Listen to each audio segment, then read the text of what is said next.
ebintu bitategerekeka muteekawo this coincidence egamba nti mbadde mu video shoot lwaki ebiseera ebisinga muteekawo eyembeera ekituufu kyo si kuteekawo mbeera kuba nawe okirabirawo mbuno yali video shoot wetegeezeyo clip nyonyo bulungi yali video shoot era ku video yange empya yalabise economy ngenda droppinga anytime soon kyomanya mu kakebere ka clip kajja baamu shots zijja baamu yaman era yali vibe yeah bro endongo egamba etya endongo kyo kyonyeza okugamba listed yadde nakatandika droppinga music wange okuva luli we nali nsirisemu nga nkyusiza management yange ne endongo teyina buzibu yadde era endongo abaana bakuba era enyuma nnyo twagala otubulire saa zino management yo like VIP Jemo wafuna management empya cause twali tumanyi okola ne Kama Ivan right so what happened like when manager Kama Ivan kyatuukawo management empya management nze ne Kama Ivan ekituufu ekiriwo contract yaffe yagwako ne salawo okola ki looking for new opportunities nengamba kansigning ne Cité Kombucha nafunye company mpya bagita Cité Kombucha era right now ndikola na Cité Kombucha yaman okay soko otutangazeemu sofa obukyango va Kama Ivan embeera eri etya oba obukyango yawukana ne manager Kama Ivan like is there any difference cause tulaba abantu bayinza okugamba VIP Jemo embeera ze si nnungi at all kyo kituufu era abantu kati balina gamba embeera za VIP Jemo si nnungi kuba badde tebakyamuwuliza badde tebakyamulaba naye kyolina okumanya okuva we navayo wa Kama Ivan era embeera ekyatambula simbi embeera egezaako yadde era tebadde eringa okimanyi tuba tulina kuba muziki buli kimu ne kitereera akasente ne kajja biki naye kati buli kimu kiri sorted kuba kati ndikola ne Cité Kombucha era tugenda dropping a new work tugenda tandika ne video ya labise economy yaman choma kigenda ba fire dede kyecha ekituufu sejjusa okuva wa Kama Ivan kuba kati singa nali nejjusa nandizeyo nengamba omukulu kiri kitya tukole bwe tuti oba nemwegaya nengamba tweyongereyo biki ne sejjusa era kyomanya buli kimu kitambula kigenda ba kiri bulungi nera big up to Kama Ivan chakabi nnyo tewali kyatwawula just for contract affair yagwaho ko bugwi Kama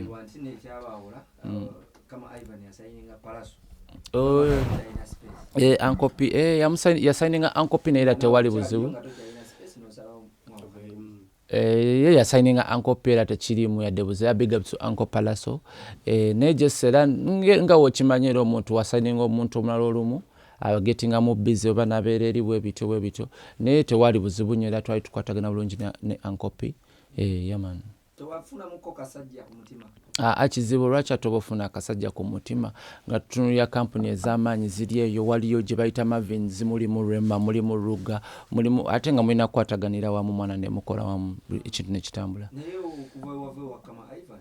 endongo tewakutuddamu kubanga ndongo esala ekyo kituufu era badde n'endongo sigita nga ngamba nga neetaaga omuntu kala nyambako omuntu anasobola sponsoringa music wange yaman era badde nakamufuna era like I think like last week era katugenda tandikirawo ku droppinga music kyova era kati kigenda kinzeemu nenkulabako yaman kuba badde long time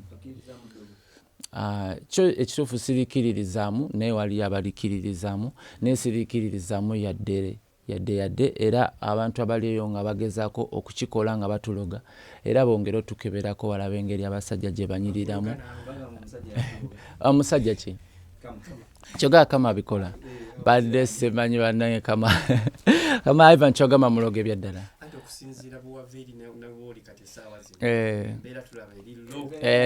ekyo kituufu naye asiwe kiri kuba ate nali navuddeyo ye kiganda kye walingo jam music industry what was your ambition mission yange era yakuyimbira ba fan music wakabi nange nezimba mu music wange nesofunamu akasente nesobola otambuza obulamu yekigana kye omaze ebbanga lya myaka ng'esatu yekigana kye bagamba nti VIP Jemo yagwa omuntu bwagamba nti VIP Jemo yagwa abamukyamu oba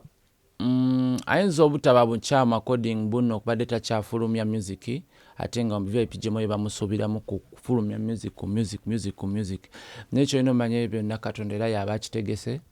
n'agamba VIP Jemo kasirikemu ng'emyaka 3 2 wegityo nekyo ino manya wabagamba yagwa kati ayimuse oba otya competition just asikuta competition ate nga competition erina obeerawo mwana competition yetu making a health era competition erina obeerawo bro kigambibwa nti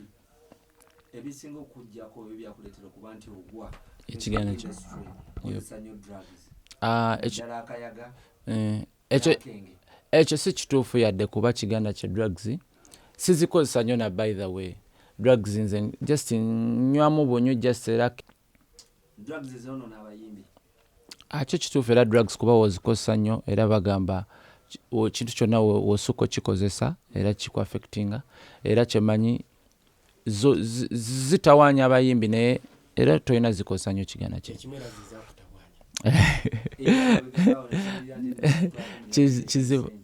kizibu nnyo mpoziko rehabilitation center nga yeno studio kubanza ensiba wano n'ekiganda kyange one fabi era wano wensiiba yekiganda kye obulamu bukutambulidde butya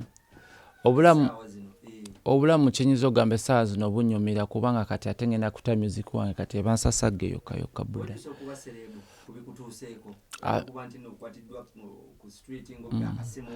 sisobola kyejjusa kuba ate kyekintaasizza kuba ate baba bakungwako nga tebammanyi singa kati bannange ze mbuyaga ezikunta era kyolina omumanya nkyagala nnyo era nkyenyumirizaamu mwana era bafaani bange bongere okumpagira nsobole owanika eri akasimu sakatwala kiganda kye akasimu sakatwala era nanti bibaawo biki suspect mbuyono yakatutte biki n'akasimu VIP Jemo taswaye katwala ekyo kiganda kye ku street byali kyo kisufu yali lockdown kati twali tuyitamu tutambulamu nga wabimanye bya evening emotoka mugitadde wali mu parking ne mugamba leero katuyitemuko biki kuba ne budde bwa kafyu bwali butuuse nga wabimanye biki ebiseera byali bya lockdown katuba tuyita ndozera incident negwa ku kyalo ne akasimu ne bakabba biki yali nsasage yokka abasajja batukwatira amataayi mu byesimu biki emigo gyali gitandise n'okuvaayo omyayi kwegamba ono Jemo biki kusikwe kunsonyiwa awo ne banvaako biki ne news cooking tasobola kudba simu yeye kyekyamponya kyokka ekyo kigana kye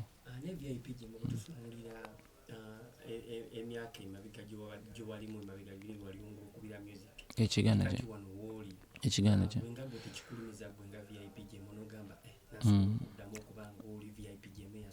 kituufu era kinnumiza ate naye ate saagala beera nga VIP Jemo yasooka njamusinge nako emirundi n'emirundi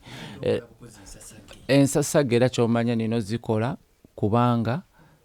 ensasage era gyolina omanya yeno gye tuliko right now tuli wano mu studio kiganda kye era kyova singa tekinnumiriza singa kati muganda naye tonsanze onsangizeeyo nga ndi kunywa biki mu bbaa naye onsanze wano mu studio kiganda kye era kyomanya tugenda kuba nga tukola bukozi music kubeera embeera mwana kukola bukozi bayimbi bakola concerts yekiganda kye tetukulabako bujja kuperforminga nanti right now buli kimu nali nakistopinga bookings zange buli kimu nga njagala nsooke nkola ekintu ekiri professional mwana nga nina management gyenkwasaganya nayo team yaman era kati team nakagifuna era buli kimu kigenda bakitambula bulungi kiganda kye simanyi naye kyemanyi bankonako baganda bange kuba buli abadde akola muganda wange abamu nina ennyimba nabo naye kyolina omanya kiganda kye kati right now buli kimu kigenda kitambula bookings zonna zitandike naye nga kampuni ebeera sitekumbucha sigamba muganda ngo gamboti amanya bampita Fabian abamu bampita Mr. Munanansi kayimba nze yakayimba na katika kyali katabbu ate nasirika singo nsanzeewo singa nasirika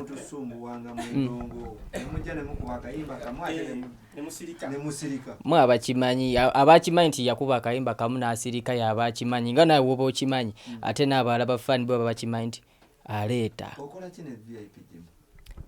ono muganda wange ekisooka tuli wano tubadde tukola music alina oluyimba olupya lwagenda okuta lwembadde ndi mukumaliriza nze producer nze yakoze enkonome omusajja ono ng'atamira nnyo n'agangayira omukola mubaawo omunda omusajja ono nze siraba kutamiira kwe ndowooza mwe kyemulabanga okutamiira kwe ate nze nkirabanga ali soba aba ategeera bulungi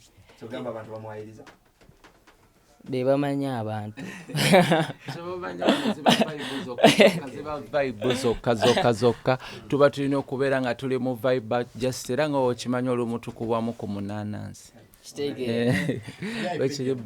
kigambibwa tova mu nyonyo weetega beshuga mami era okimanyi obudde bwakwetega enjoyi obudde bwakwetega enjoyi tulina okwetega ebyana era tutumiddeko buli abawagira VIP Jemo bashuga mami bonna abali abatulaba bannange mwongera okuteekamu akasente temukowa yeye